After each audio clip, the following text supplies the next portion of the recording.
So Ethan Davis, the rookie corner's not happy. Troy. Well, Davis got tangled up with Taekwon Underwood along the sideline. We'll see what the second call is here in the backfield, whether there was roughing the passer perhaps.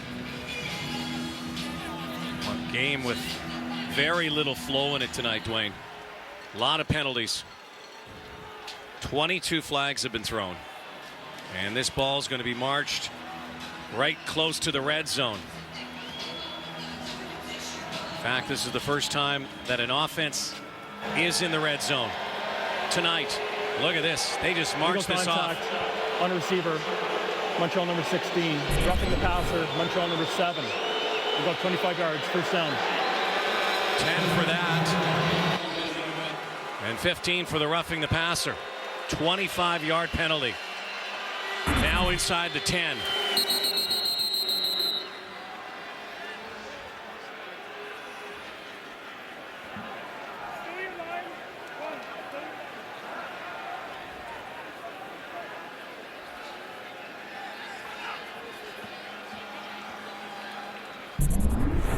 Take a quick look back at the other call against Montreal.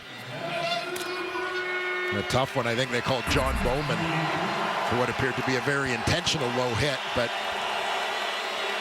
the call was made as black and white. Inside 3 minutes, third quarter. Keep it on the turf. C.J. Gable will score. Touchdown, Hamilton. What a burst up the middle from C.J. Gable. In fact, that really was his drive. Well, it really was a scoring drive ignited by the screen. Again, a perfect play call, well-timed play call, and well executed by the guys on the field. And here you see the burst of C.J. Gable, and this is well blocked. Great job. You see the first-round pick, Brandon Ravenberg, getting up to second level and getting all over middle linebacker Bear Woods.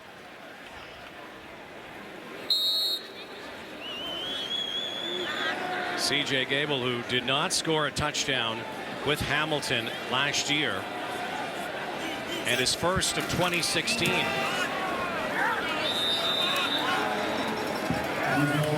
It's been a long time since he's been in the end zone. Finally finds the house. Big run. And a huge dump pass down the sideline to C.J. Well, C.J. Gable is a guy who, when he gets rolling, is one of the most dangerous offensive players in the Canadian Football League. It just seems as the ground game for a lot of teams has lessened here in 2016. He hasn't been quite as visible, but you see exactly why on that drive he's so important to the Hamilton Tiger Cats. The Alouettes with that great defense, of course, but coming into this week, last against the rush in the CFL. Early in the season, albeit, but still. And how about this guy and what he has done tonight? Adrian Tracy has made life miserable for Rakeem Cato and the Owls. Gable has 10 touches tonight, 29 yards on the ground, 29 in the air, and a touchdown. Cats open up a 19-7 advantage. Steph Logan drops it. Trying to emerge from the scrum. He cannot, but gets it to the 26. Al's offense that just has struggled to get any rhythm here tonight. Well, again, they had that rhythm going on the last drive, and then tried to take that shot down the field. Maybe a little too soon before they had really gotten the defense to loosen up and bite on some of that shorter stuff. Very quiet night for Jerron Carter as well, only a couple catches. He's got 3 catches for 50 yards. Might be looking towards him now. And Cato's going down again. Rakeem Cato is sacked once more. And Ted Laurent feeds the beast. Now Ted Laurent working against the right guard, Philippe Gagnon. If you want an indication of how strong Ted Laurent is, Yeah, Gagnon's the guy that rattled off about 40 reps on the bench in the CFL Combine, #2 overall pick. He's got a lot of friends and family in here. He's back home tonight. They got to be happy with that. He used up 20 tickets or so. Brandon Rutley now. Rutley. Good gain up near the 30-yard line. Had to get to the 36. So once again, 2 and gone go the Alouettes offense. And they tonight have given up 5 sacks, and Rakeem Cato just has not been comfortable in the pocket at all. You look at what the Hamilton defense has done. 5 sacks, 5 hits on the quarterback, 8 hurries, 3 more pass deflections. They have definitely affected Rakeem Cato in the pocket. And that Montreal O-line that's been revamped this year, getting shredded by the Cats. Now that's one way to keep that guy in check. Brandon Banks just kick it right near the sideline. And looking at that Sky Coach, the tablet, all 24. John Chicks likes what he sees right now. Look at Laurent. Give some credit to D-line coach Dennis McPhee in the middle of that huddle. Normally you don't like to watch a lot of reruns, but this is a good rerun for them. Yeah, no question. These guys are having a big night. They've really contributed to getting this game turned around. Offense comes back out. Final 30 seconds, third quarter. Al's got to hope for a spark from their D. Nice play again to Gable. Winston Venable lowers the shoulder into him, but Masoli and Gable got something out of the backfield right now. Yeah, keep feeding the beast. C.J. Gable. Gain of 9 on the play.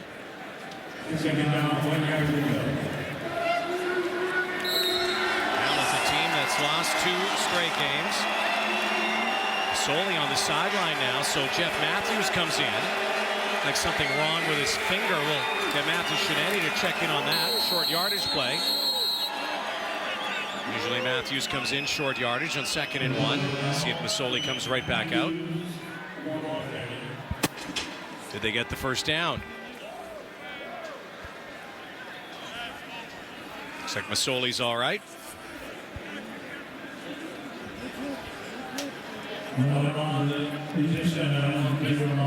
Having that outlet, whether through the screen or through the run game. Quick hitter in the flat, but having that security blanket of C.J. Gable seems to have allowed Jeremiah Masoli to have settled down here a little bit as the third quarter winds down. Masoli comes back in. This will be the final play of the third quarter, barring penalty. Quarter owned by the Hamilton Tiger Cats, and think about it. Go back to the end of that first half. Cats had done nothing. Down 4-0. And if not for an offside penalty, Montreal wouldn't even have had that field goal.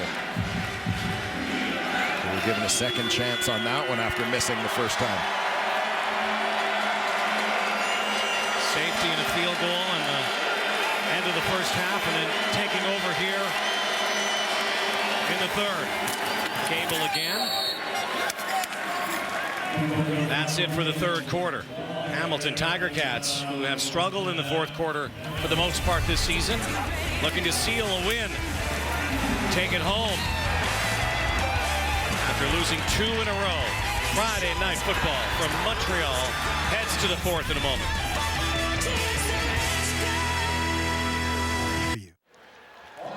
Under the Friday night lights tonight in Montreal and Molson Stadium, heading to the fourth. Hamilton Tiger Cats ahead 19-7. The Brandon Banks return really has broken the game open. Momentum has swung completely in the Tiger Cats' favor. Yeah, well, and you can see how the points came about when you look at those statistics. The Tiger Cats still only with 115 passing yards in this ball game, but you get a special teams touchdown. You have a short field after issues at the end of the first half. They scored the first 2 points on a safety.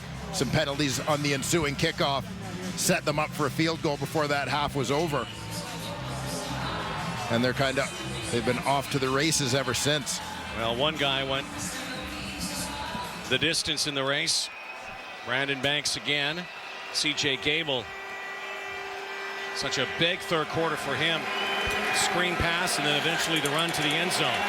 2nd and 9 for Masoli and the Cats here. Tosses it to Chad Owens with running room, and Owens a stiff arm on Javon Johnson, and Chad Owens goes hard into that electric signage. Javon Johnson kind of pleading innocence over there, saying, you know, they had a battle to... Yeah, I mean, they were both jostling on the way out. Owens was trying to fight him off with a straight arm, and unless there was something different at the very end of this... Major foul, unnecessary roughness. They did call the foul here. 15-yard penalty, first down. There's a straight You can see Javon's trying to get a hold of him. Well, I gave him that extra shove as he was out of bounds, and that's what got that flag right here. Right into that signage on the sideline. Owens looks like he's okay, though. Javon's not happy. Now that one to me is a tough call to go against Javon Johnson. They were wrestling the whole way up to the sideline. 15-yard penalty. And again, another whistle. Talked about the Tiger Cats' futility. The last couple of games have not scored in the fourth quarter. Driving the football right now, though.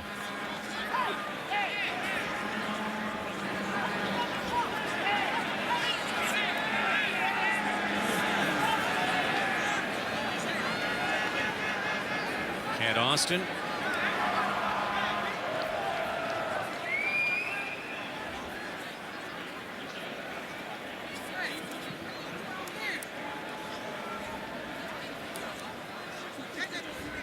Austin on the sideline saying that there's no reason they should get a penalty. The clock wasn't reset.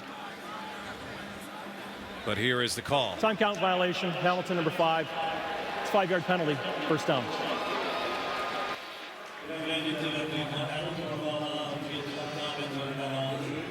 I'm back to work for Kent Austin and the Ticats here. Cat team that ended a 13-year drought last year in Montreal, winning in late October, an 18-game losing drought. Trying to make it 2 in a row in Montreal. Masoli to Tasker. A button hook near the 32-yard line. Haven't been really any big offensive plays with the exception of that screen pass to C.J. Gable earlier. And there you see a comparison between opening week, very impressive win over the Toronto Argonauts. The offensive numbers for Hamilton as compared to their last 2 weeks in the home losses to BC and Winnipeg. They're going to struggle to get this one off before the play clock came down. They do. Masoli goes for Underwood, and it's an overthrow. So it'll be 3rd down once more. Brett Maher is going to come out again. And the Ticats just appeared to be outnumbered at the line of scrimmage that time with the heat supplied on Masoli, forcing him to hurry that throw a little bit.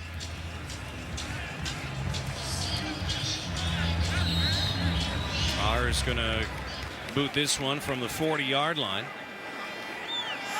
Already with that clutch kick to end the first half. 56-yarder. Kind of gave him a springboard into the halftime, and he buries it again. Lead is now 22-7. Hamilton tonight in Montreal.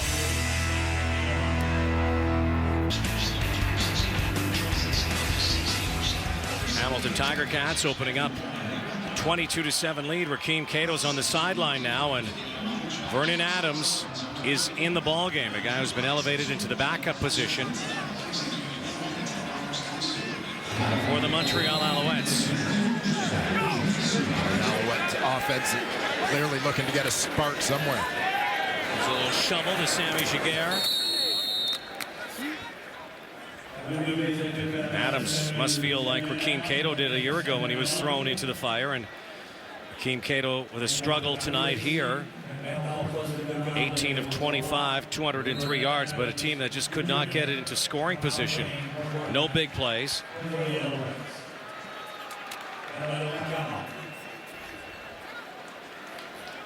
We'll see if they let Adams ease into it here as well with that quick game. Adams knocked down. This can't be easy either. So 2 and out. Drake Nevis. That Hamilton Tiger Cat D-line is feasting tonight. Yeah, that's the 4th deflection or knockdown by that Tiger Cat defensive line. So now Boris Beatty's going to have to boot it once again to Brandon Banks. Already took 1 back. 80 plus.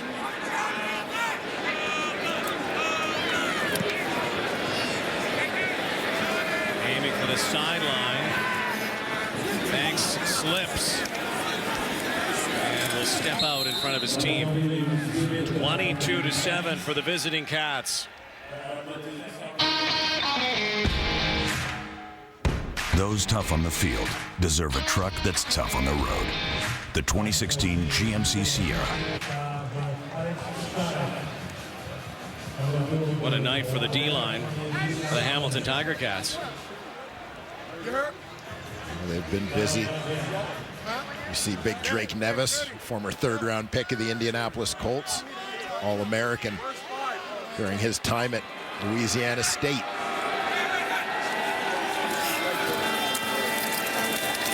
Gable into a scrum. Lots of time left here.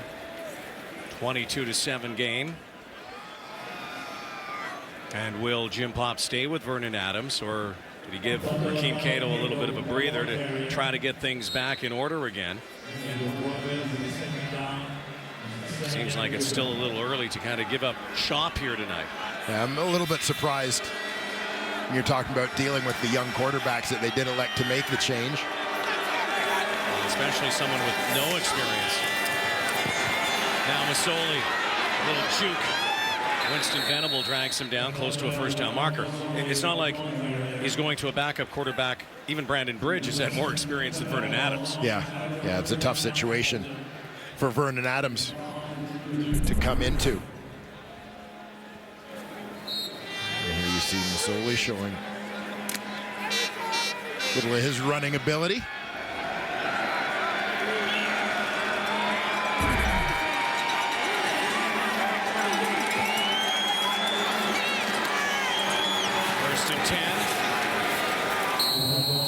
Spread it out and put Gable up the middle. Gabe Napton underneath that pile with the tackle. Along with a 15-point lead here. Not in closer mode yet, but certainly given the success he's had in the second half, expect to see a lot of C.J. Gable with the ball in his hands.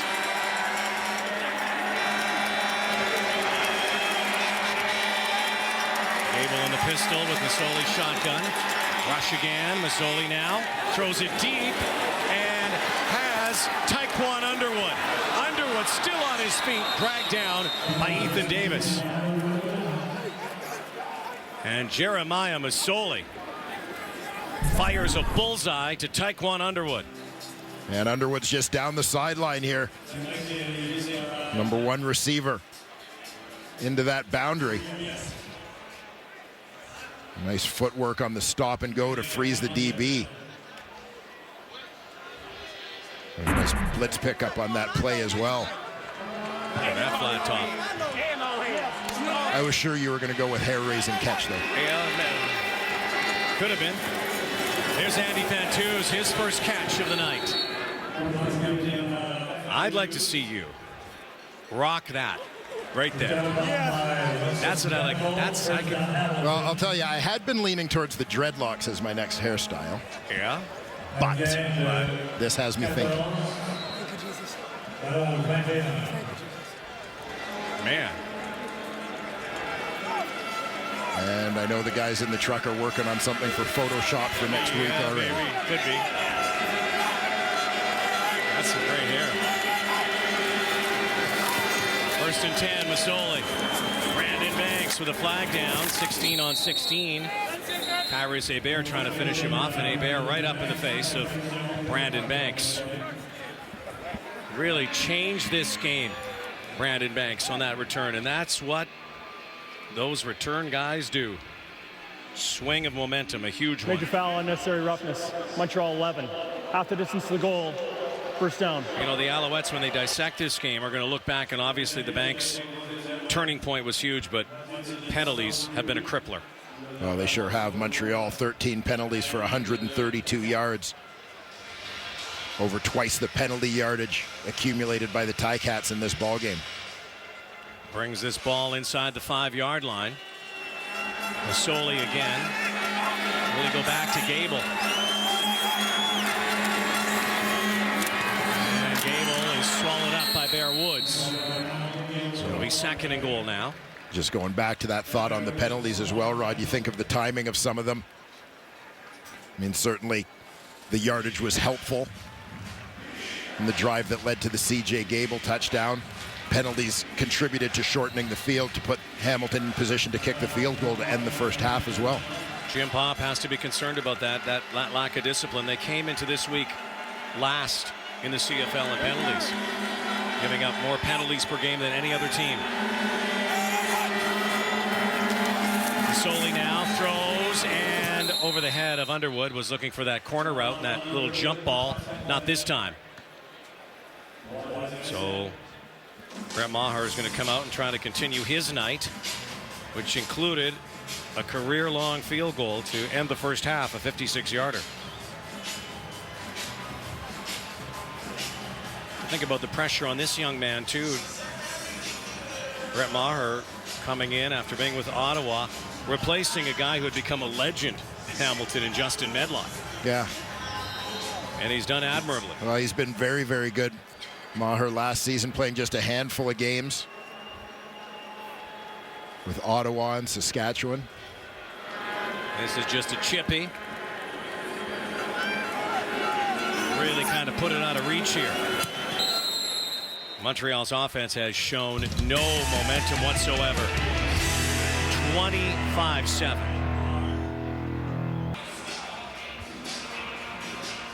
Ted Laurent and the Hamilton Tiger Cats. Boy, what a night. Let's go down to Matthew Shinetti. Absolutely, Rod. And Ted Laurent, his own development, we all know he likes to lead with his pads first and not necessarily talk all the time. Well, the one thing that defensive line coach Dennis McPhee told Laurent this offseason, he says, I need to hear more from your mouth, Ted. We don't hear you often enough. And with so many subtractions in the Ticats defensive line over the offseason, it has been all about making sure that Laurent is a leader for Adrian Tracy and Drake Nevis, and they're hearing a lot of him in practice. He's chirping receivers now. But Laurent says, I got to make sure guys are on the line taking care of themselves. I'm still getting used to moving my lips a little bit more, though, guys. You know what, Dwayne? If Ted Laurent was speaking, I think I'd want to listen. Here's another sack, the latest. The hits keep coming tonight for the Hamilton Tiger Cats. I think Quinton Porter might have been taking some pointers from his defensive line. That Russian sack of the quarterback. Corner blitz. Vernon Adams again clutches that football, and as his